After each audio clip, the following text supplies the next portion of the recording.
Lizzie présente Quoi qu'il arrive de Daniel Steele. Lu par Sylvain Agaès.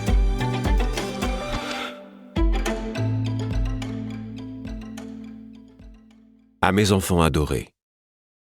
Bitty, Trevor, Todd, Nick, Sam, Victoria, Vanessa, Max et Zara.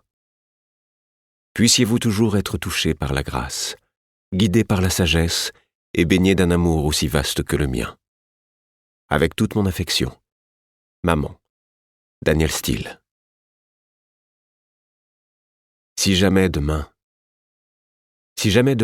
nous n'étions pas ensemble, souviens-toi bien, tu es plus courageux que tu ne le crois, plus fort que tu en as l'air, et plus intelligent que tu ne le penses.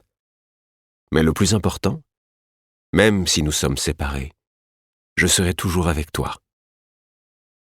D'après Winnie l'ourson 2, Le Grand Voyage, Walt Disney Pictures. Chapitre 1. Par une journée étouffante du mois de juin, Kate Madison traversait Greenwich, dans le Connecticut, au volant de sa vieille Mercedes. Arrivée dans Midpoint Drive, elle suivit les indications données par ses clients et se retrouva devant un haut portail en fer forgé. Elle pressa le bouton de l'interphone et une voix masculine lui répondit. Un instant plus tard, les grilles s'ouvrirent. Kate engagea lentement sa berline dans la superbe propriété, le long d'une allée bordée d'arbres majestueux. Le parc était vraiment spectaculaire. Bien qu'elle ait souvent été amenée à travailler dans les environs, Kate ne connaissait pas cette belle demeure. L'ancienne propriétaire était une grande dame qui avait fréquenté les soirées mondaines de la région pratiquement jusqu'à sa mort, à l'âge de 92 ans. Plus jeune, elle avait été une figure éminente de la haute société new-yorkaise, une femme au grand cœur, aussi connue pour sa philanthropie que pour son élégance. Elle avait figuré pendant des années au palmarès des femmes les mieux habillées de différents magazines, et même devenue âgée, elle portait avec beaucoup d'allure son extraordinaire collection de haute couture française. Comme elle n'avait pas eu d'enfant, ses deux nièces se chargeaient de vendre sa garde-robe. Organiser la succession de leur tante s'était révélé pour elle plus délicat qu'elle ne s'y attendait, d'autant que les deux femmes avaient maintenant dépassé la soixantaine et vivaient dans des villes différentes. Leurs époux respectifs s'occupaient de la liquidation de la propriété. La vente aux enchères de la plupart des objets précieux était déjà réglée, les bijoux chez Sotheby's, les meubles chez Christie's. Le reste avait été légué à des musées ou vendu à des particuliers par l'intermédiaire d'un marchand d'art. À présent, il ne leur restait plus qu'à s'atteler aux vêtements, lesquels occupaient 3 immenses chambres à coucher. De faible stature, la défunte était toujours restée très mince, fine et élégante, de sorte que ses nièces se demandaient bien qui pourrait entrer dans ses habits. On aurait dit des vêtements de poupée. Les manteaux se vendraient, à la rigueur, mais que ferait-elle des robes ajustées ?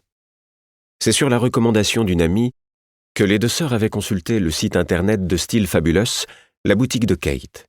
Située dans le quartier de Soho à New York, cette véritable caverne d'Ali Baba avait gagné la réputation de plus beau et plus élégant magasin de vêtements de seconde main de toute la ville. Les articles étaient tous dans un état irréprochable, parfois jamais portés.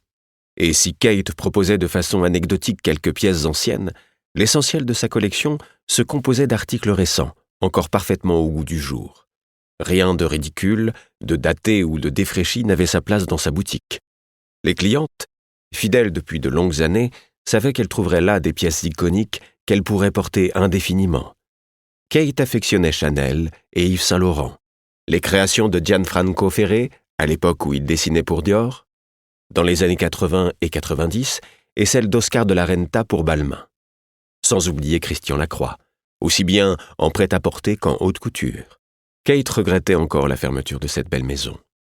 Givenchy figurait également en bonne place, avec des créations du grand couturier lui-même, mais aussi des modèles plus récents, dessinés par Alexander McQueen et Riccardo Tisci. Elle aimait proposer les œuvres de créateurs oubliés du grand public, morts pour certains dans les années 70 et 80, et d'autres plus récemment, alors qu'ils étaient au sommet de leur art, comme Patrick Kelly et Stephen Sprouse.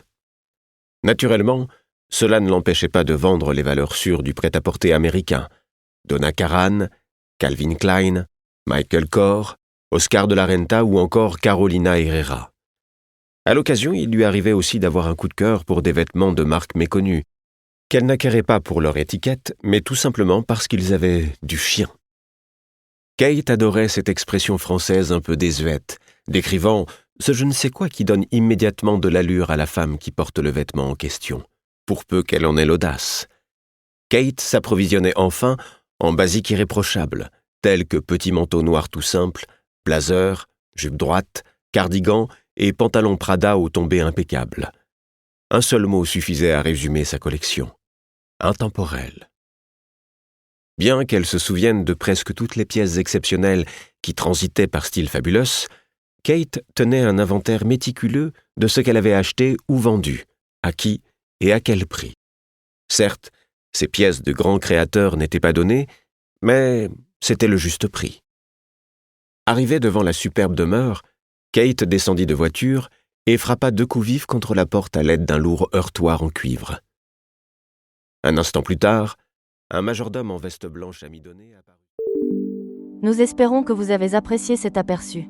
Pour continuer à écouter ce livre audio sur Google Play Livres, utilisez le lien dans la description de la vidéo.